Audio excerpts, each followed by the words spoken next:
the agenda is set. Hello, everyone. I'm Brent Goff in Berlin. Today on the show, religion, money, and sex, a trio in need of a major rethink. My guest today will tell us how and why. It's time to talk.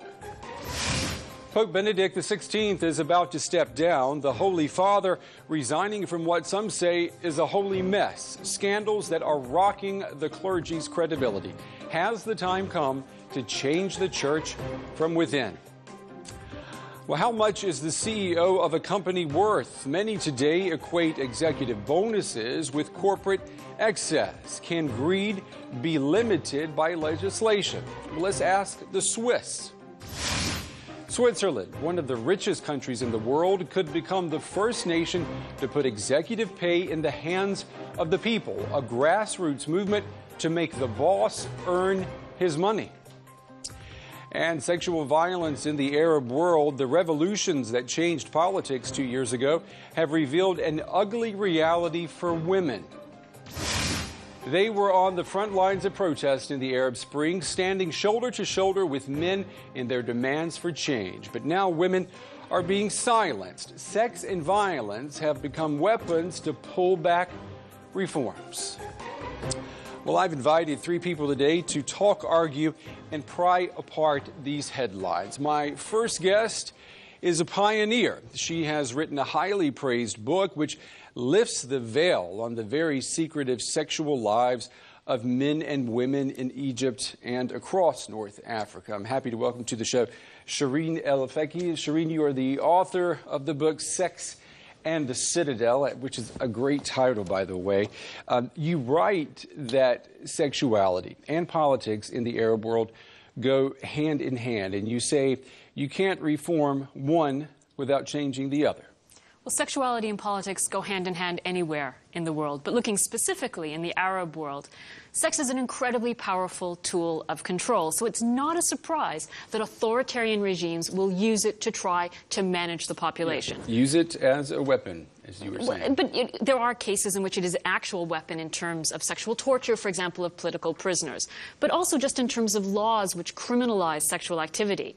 But if we turn that around and say that we are hoping, millions of us are hoping to achieve democracy in Egypt and across the Arab region, then achieving the principles of democracy, equality, freedom, justice within sexual life will be key to achieving that on the political sphere. All right, we're going to pick up on all of that and more in just a couple of moments. My second guest is Swiss, and he says he is giving his support to the nationwide referendum on changing how executives are awarded bonuses. I'm happy to welcome to the show the Swiss journalist and author Ulrich Schmidt.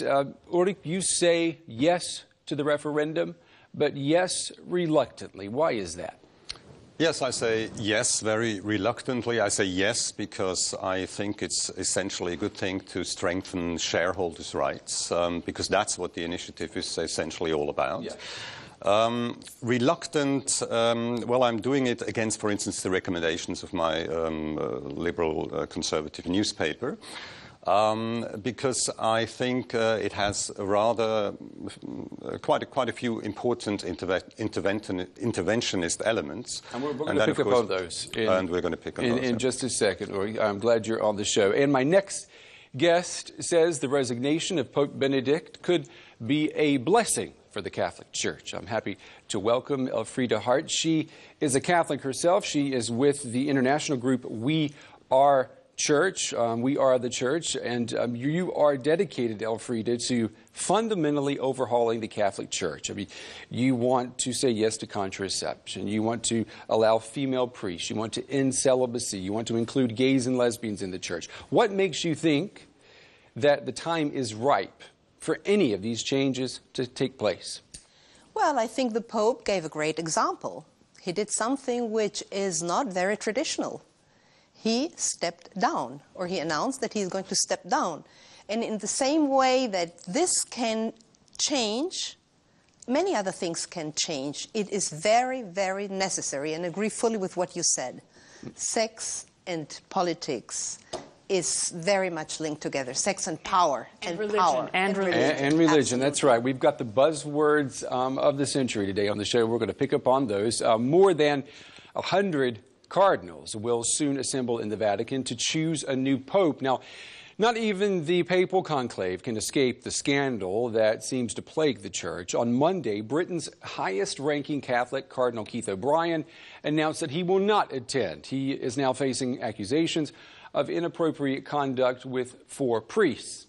Well, Pope Benedict XVI's tenure has been marked with numerous cases of sexual misconduct and abuse, and now voices from within Catholicism say the moment has arrived and that this is a wake-up call for the Church to depart from the dogma of doctrine and to embrace a more humane Christianity.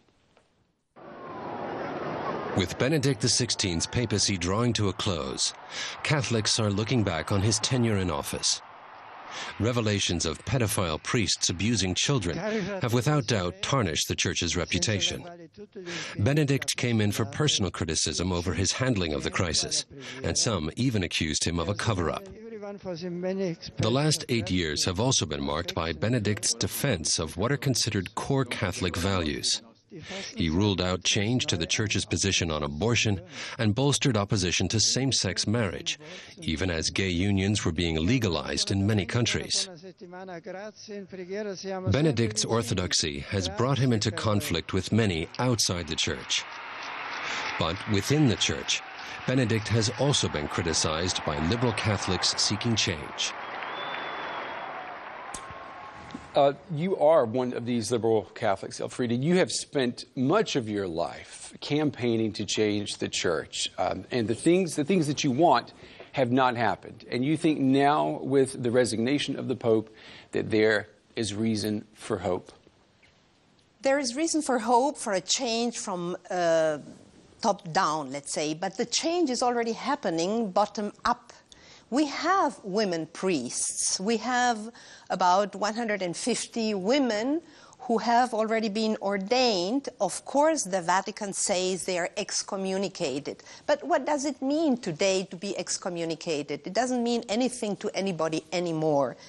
These women feel that they have to stand up for gender equality in the Church. We had the case of rape in India, violence against women. As long as the Catholic Church continues saying that there is such a difference between men and women, this will never change. But this is a very bad message. I'm wondering how you're going to get this reality turned into doctrine and policy at the Church when everyone making the decisions at the top, everyone's a man, and they are, according to their oath, according to doctrine, they are instructed to do what the Pope tells them to do. So where are you going to get this change, this element of change in the Vatican? Where is that going to come from? Well, the Vatican is only part of the Church. The Church, as defined by the Council, the Vatican Council, the Second Vatican Council 50 years ago, says that actually the Church is the community of the faithful.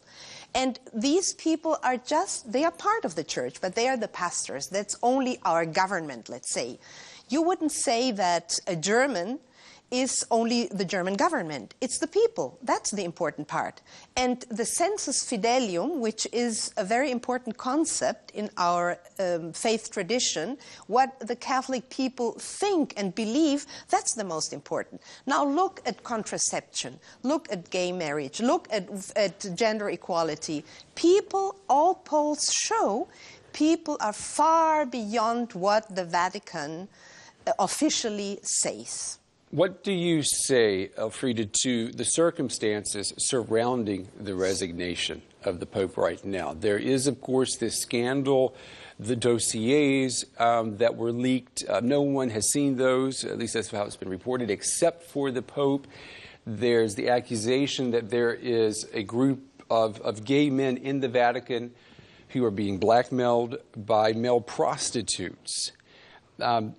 How do you explain that? Is that threat of scandal, is that working its way through the Vatican to affect change? Well, I mean, probably this has existed in the Vatican for a very long time.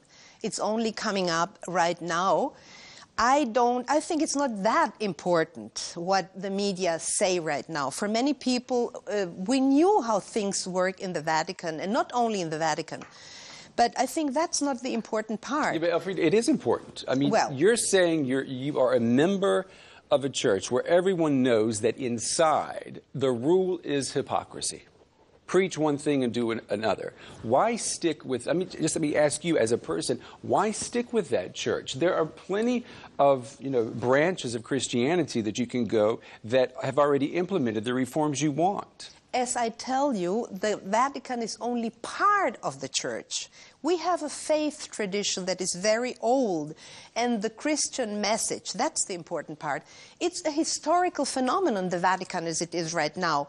And why should I give up my heritage just because some old guys in the Vatican pretend that they are the church? That's not true. And you want to give up also the authority that the Pope has, which is interesting.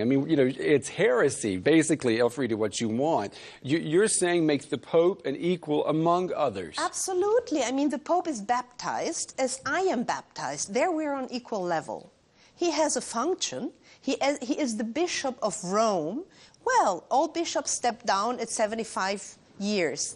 I think from now on, popes should step down at 75 years. Why should she be different? And the Vatican II said that the Pope should work in collegiality, together with the other bishops. Yes. He doesn't. What did you want to say? The Catholic Church is losing relevance anyway.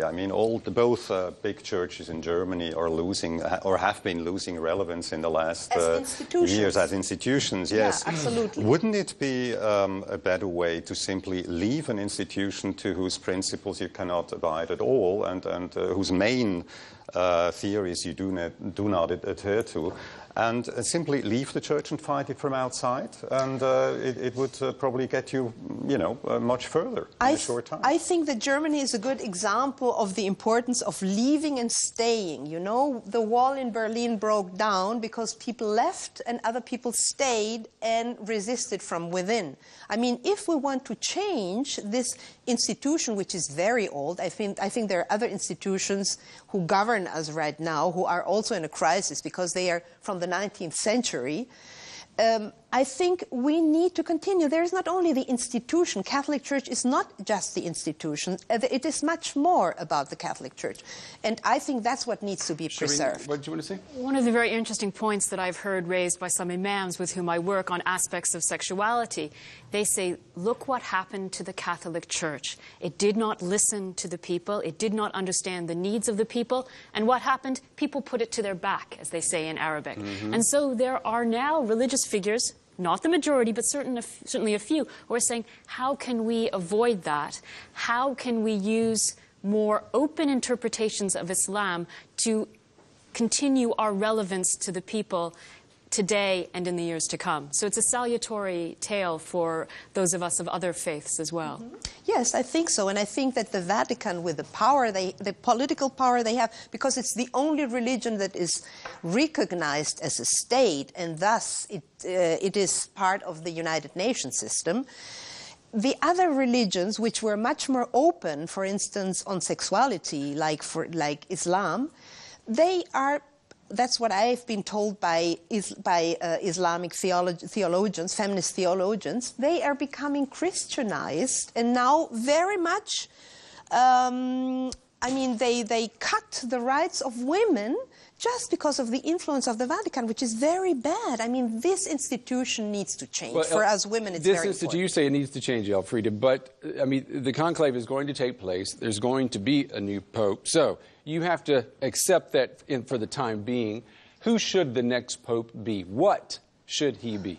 Oh, he should be a woman, but of course this is an illusion. And should he come from the Americas? Should he be from North and South America? In the end, it's very difficult because they all have been co-opted. It was the current, he is still Pope until tomorrow, or the day after tomorrow. They have all been appointed by him or by John Paul II. So there but you say they've been co-opted, and that's the point I made earlier. How are you going to get any impulse in there, any seed of change, if everyone is drinking the same Kool-Aid? I think it's very good that we have a show like this one today and many others where you give me the possibility to speak as one of the Catholics from the pew, because in general, when you hear church, you think a bishop and so on, and they are the ones who get to speak. And I think most of us in the pews think in a very different way. And the pressure that we can exercise will end up changing things. I mean, the papacy right now is a historical thing. It didn't exist in this way before a couple of centuries ago. And it will change again. Many things are changing. What needs, though, to happen? I mean, obviously, you have your wish list. These things are not going to happen overnight. No. But there are certain things that have to happen immediately. And, of course, that is addressing the abuse accusations, Absolutely. Sexual abuse. Not only of children, also of women. There was a sex abuse scandal also concerning nuns, which is not very much talked about. And the Pope has been criticized for not pursuing the people who were accused. And there are numerous cases here of child abuse. So who's to say that the poison that is in the church is not being pushed on and that children today are not being abused? Who's to say that's not happening, Elfriede? And how can you, with a good conscience, still subscribe to this church knowing that its infrastructure supports abuse? Well, precisely because I do think that the church is more than this structure. And I, for instance, am a citizen, and I think it is the government of a country to take care that abuse does not take place. They all have signed the Convention of the Protection of Children, and so they should take the necessary measures to limit the power of priests and any other person abusing children. If the Catholic Church does not take care, and they also have signed the Convention of the Rights of the Child, then each individual government should. And could that, before we move it on, is that a way to change, to get some form of sanctions coming from the outside? Absolutely. Absolutely. They should be held accountable because, I mean, we are in a world, in a secular world as well. All right. And that's a good point. We can pick up on that too, Elfriede, this notion of being held accountable. And I want to move now from religion to money. And a question for you, how much should your boss earn? Well, in Switzerland, the land known for its top secret banking, the topic of pay in the corporate world is being discussed surprisingly very openly. The Swiss apparently think that executive payouts and bonuses have become outrageous. Well, on Sunday, voters will go to the polls to decide on an initiative that would require shareholders to approve the amount that their CEOs and board members earn. The power of the people over pay. Switzerland is home to some of Europe's best-paid company executives. Opinion polls indicate a majority of Swiss voters want to have the size of bonuses decided by shareholders rather than executive boards. The business lobby has argued the move could drive away firms. They say that limits to executive pay will make Switzerland a far less attractive place for foreign companies and top managers. But that argument took a big hit this month. Swiss pharmaceutical giant Novartis wanted to give its outgoing chairman a golden handshake totaling around 60 million euros. Following the uproar, Novartis agreed to cancel the payment, and that gave a huge boost to the Yes campaign to give shareholders the power to limit payments in the future. So, Ulrich, you're cautiously optimistic that things are going to change, that the Swiss are going to pass this referendum. Is anything going to change then in terms of doing business in Switzerland? Not too much, I would say. The adversaries of this initiative, they say that this is going to hit Switzerland very hard. That it'll be much more difficult to do business in Switzerland. I don't think so. I don't think that everything is eaten as hot as it is cooked. I ultimately think that you have a whole catalogue of reasons why people like to do business in Switzerland. We think of taxes and a very well-educated working force, and there's going to be. I think it's going to be mildly effective, and of course, the people already say that there is going to be ways to work around. Well, I mean, that was my point. My point is it going to work at all? I mean, isn't the point of this initiative to make a point? Yes, partly it is absolutely so. I mean, we have to be very careful, and I think the film was not quite correct, because the thrust of this initiative is to strengthen the shareholders' rights, and, for instance, is not to limit management payments. So the shareholders have to sign off on how much the executives will be paid. Exactly. That's what the initiative wants. As a whole lump sum. Right. So we're not. So it's not barring or banning any extreme largesse. I mean, if they want, they can still give a bonus of 100 million euros. Not at all. Yes, and experience shows that this is actually what's happening all over the world. Shareholders are fairly inclined to give CEOs all over the world relatively good bonuses. What's the initiative? And shouldn't they be, though? I mean, if a company is doing well, and I want to talk about this for a moment, if the share price development in a company is good, and if a CEO has delivered, shouldn't the shareholders be able to reward him as handsomely as they want? That's exactly why I'm saying that I'm rather reluctantly for the initiative. I would like to see something happening. I would like to see the shareholder strength strengthened. But at the same time, I think there are 24 provisions, all in all, that are partly fairly interventionist. And that's really a problem, and I think it will cause some problems for Swiss firms or international firms doing business in Switzerland. And yes, to answer your question, I think it can make sense very much to lure good CEOs to a company with relatively high bonus payments. And I'm wondering, too, a lot of people who are shareholders in a company are not necessarily active shareholders. They're not even aware of what the bonus schemes are at a company. And I'll pull all three of you into this.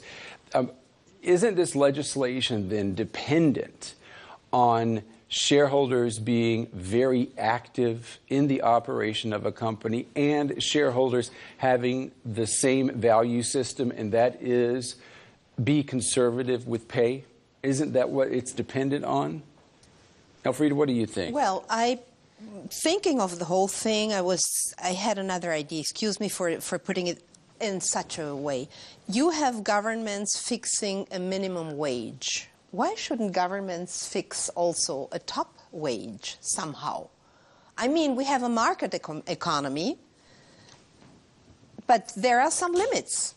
Why shouldn't you fix politically? Well, I think obviously the argument's going to be that then there's no incentive for someone to strive to do better. You can still. I mean, you don't need to say that a CEO should earn twice as much as the minimum wage. You can put it, let's say, 100 as much. Yeah, but there's going to be an initiative in Switzerland not so far away. That is the 1 to 12 initiative that says that salaries should be capped. They shouldn't go on to more than 12 times. What's wrong with that? Even Warren Buffett, the Oracle from Omaha, he's also said that pay for executives has become ridiculous. I think that's going to be voted down in Switzerland. Okay. I'm fairly sure about that, because on the whole, the Swiss people have been fairly moderate when it comes to those. Of course, people would like to have good business in Switzerland, and don't forget their experience with a liberal working place in Switzerland is very good, as you have said. I mean,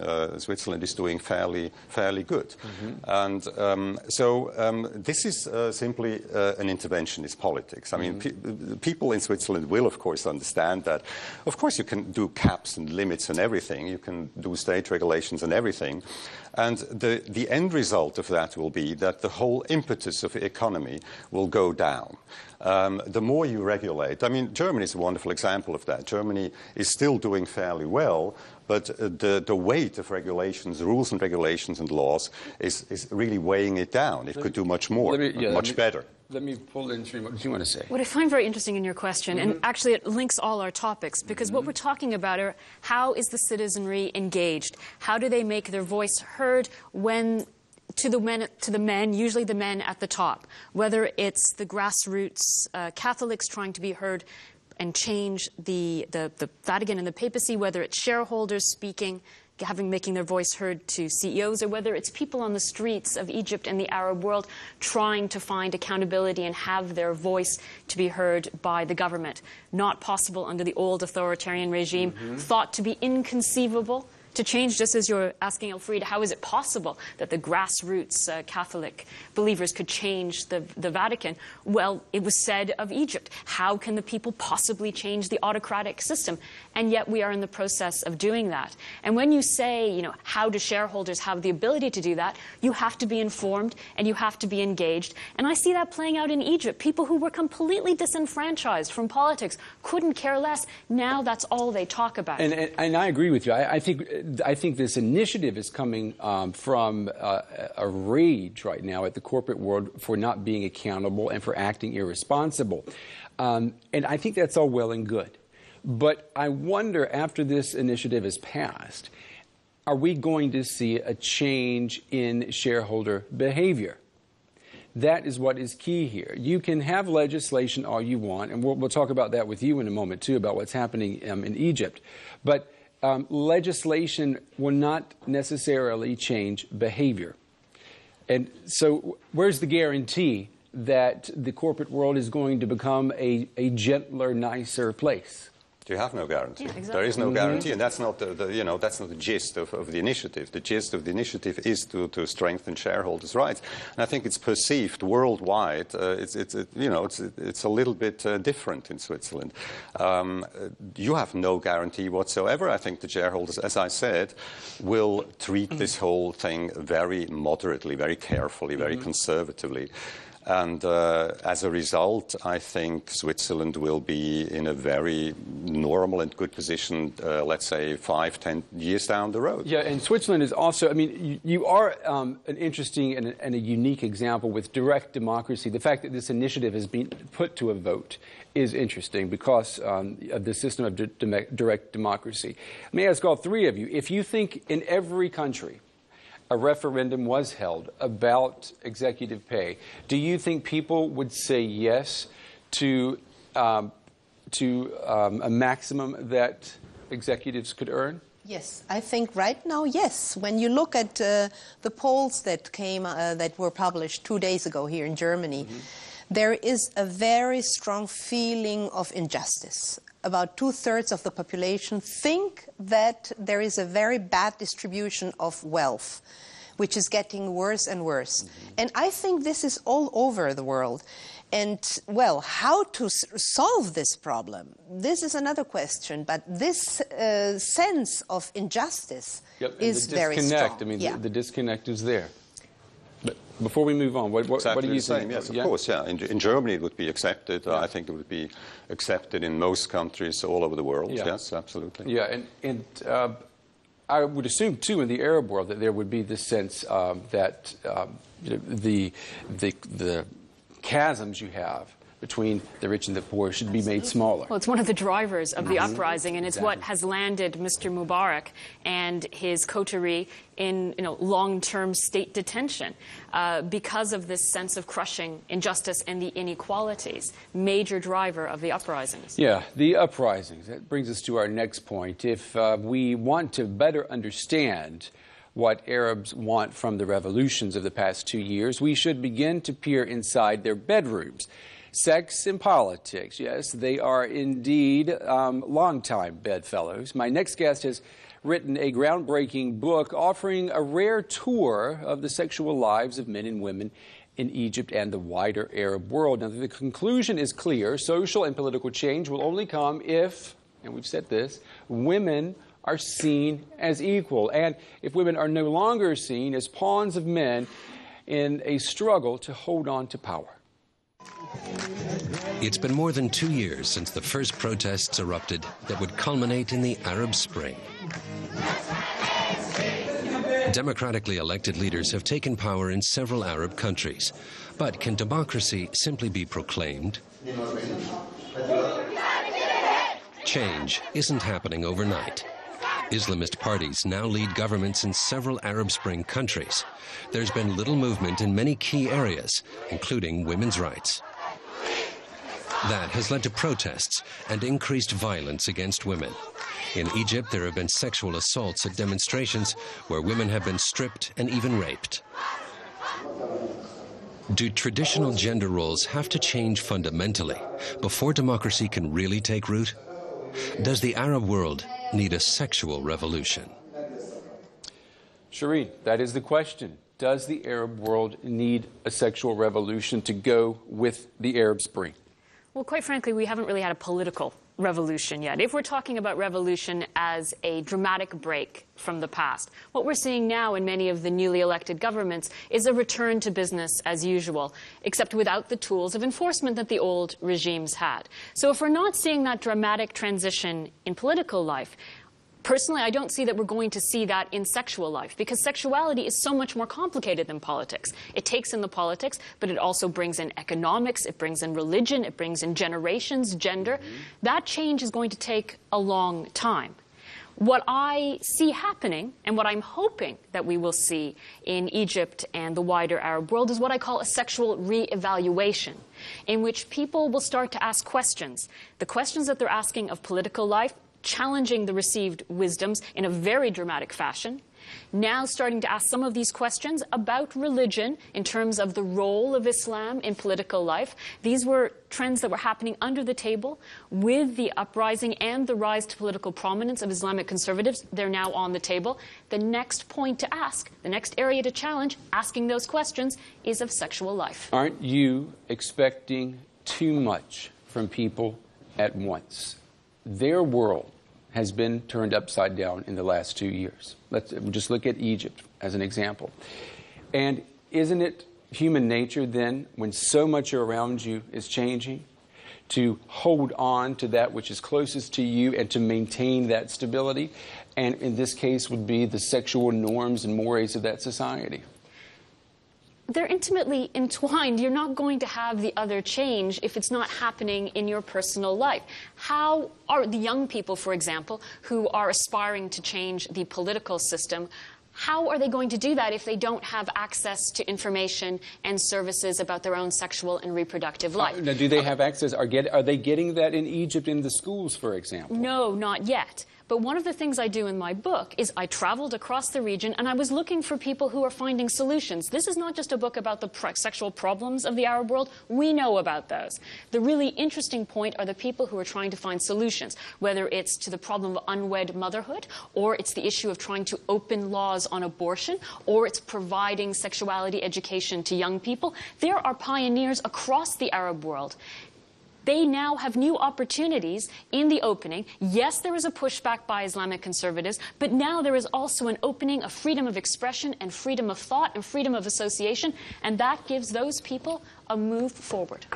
And you're also saying that, that especially the younger generation are becoming more seculars. That's what you're implying. No, not at all. No? So not at all. If you look at all the polling data, the official surveying, what you'll find is that young people actually espouse more conservative religious attitudes in the Arab world than their elders, and that's a distinction if one looks at the Christian West.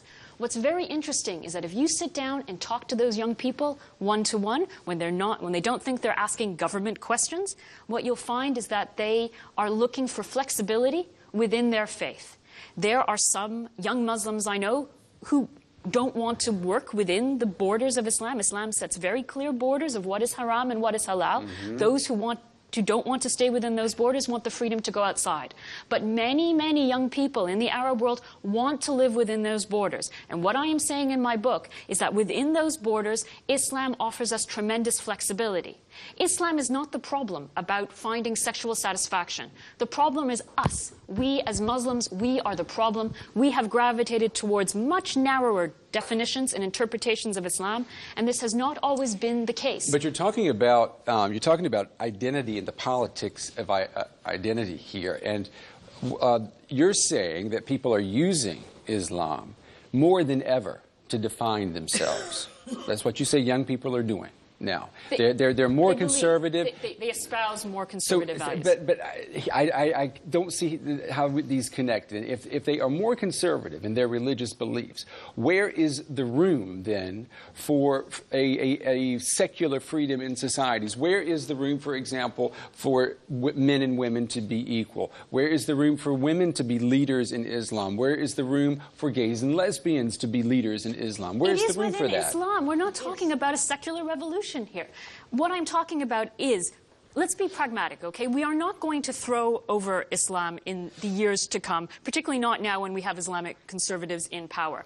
But what I am arguing is that within the context of Islam, we have the possibility for very flexible interpretations within those borders. So abortion, for example. Within Islam, there is a wide range of interpretation. There are interpretations which completely forbid abortion, and there are interpretations which actually allow it on a wide variety of grounds.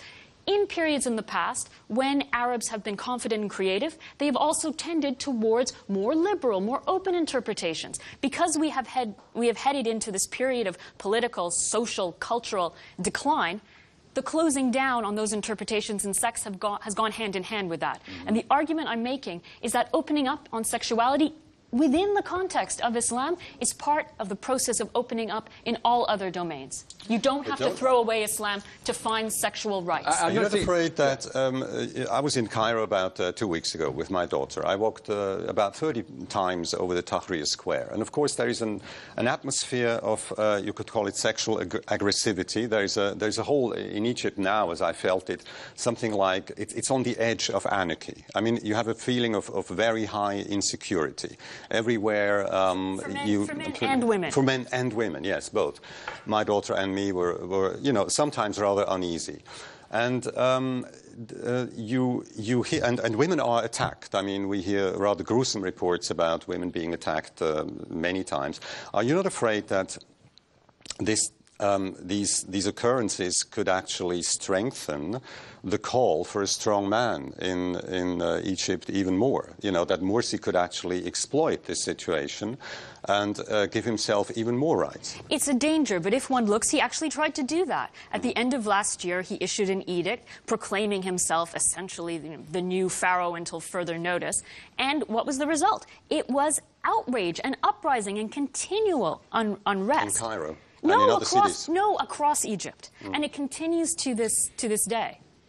But I think what's interesting here is all the reports that we've been reading since the revolution began say that what is obvious now is the absence of women in protests and in public life. Absolutely not true. Absolutely not true. So you say it's not true because we read constantly that women have gone back indoors. No.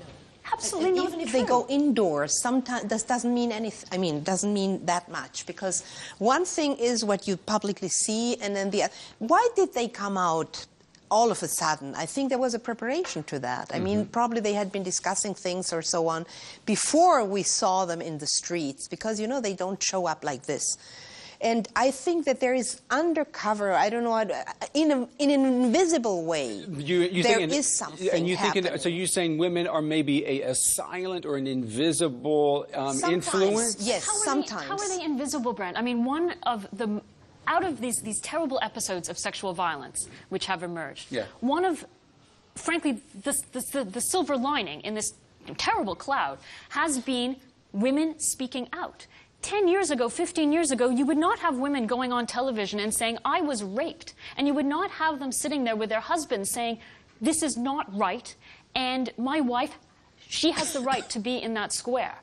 You would not find young people creating these grassroots organizations, going out into the streets, talking to women about sexual violence, and you would not find men and women working together in these groups. Yes, there is tremendous violence. Yes, there is insecurity for both men and women, and that is a huge problem. But there is now a freedom of expression and increasingly a freedom of action which is coming to respond to these, and that's what gives me hope. That's what gives you hope. And I mean, we all have hope that it's going to happen. And as you say, we're running out of time, and I wanted to bring you the fact of how you got into this, because I think it's also fascinating. I think our viewers will find it fascinating. You are actually, I mean, you are an immunologist. I've got the German word in my head right now. You're trained as an immunologist, and you went to Egypt and the Arab world actually doing research on HIV. Correct. And I've read that you discovered there wasn't a lot of data about HIV. And that had to do with the fact that sexuality and the sexual lives of people was just something that had not even been looked into. So you're saying a Kinsey report is needed for the Arab world now. A Kinsey-like report. The Kinsey report obviously came from a particular time and had its own limitations. But really what I want to see, if, as I'm hoping, people will start to ask questions of received wisdoms in sexuality, then they're going to need a foundation for that. And the foundation will come from research. And we know about the sexual lives of some populations, particularly those at risk of HIV, like men who have sex with men. We don't really know what's happening in the ordinary lives of men, particularly men we don't know, and women, and we need that information to move ahead on all aspects of sexual reform. Could we be looking, when we look at you, are you the Kinsey of Egypt and the Arab world, without even realizing what you're becoming? Are you maybe opening up the gate to knowing what sex and sexuality is in the Arab world? I am merely a catalyst. I want to encourage the young people in particular of the region to take that forward, inshallah. Okay, very good. Well, all three of you, thank you very much. A very lively debate. And Elfriede, I promise you, if the Pope becomes a woman, we'll have you back on the show to talk about that. All right, thank you very much. That's going to wrap up my agenda this week. Don't forget that you can watch the show again online. And don't be shy. Tell us what you think about the show. Our inbox is always open at agenda.english@dw.de. I'm Brent Goff in Berlin. Join me next time when I set the agenda.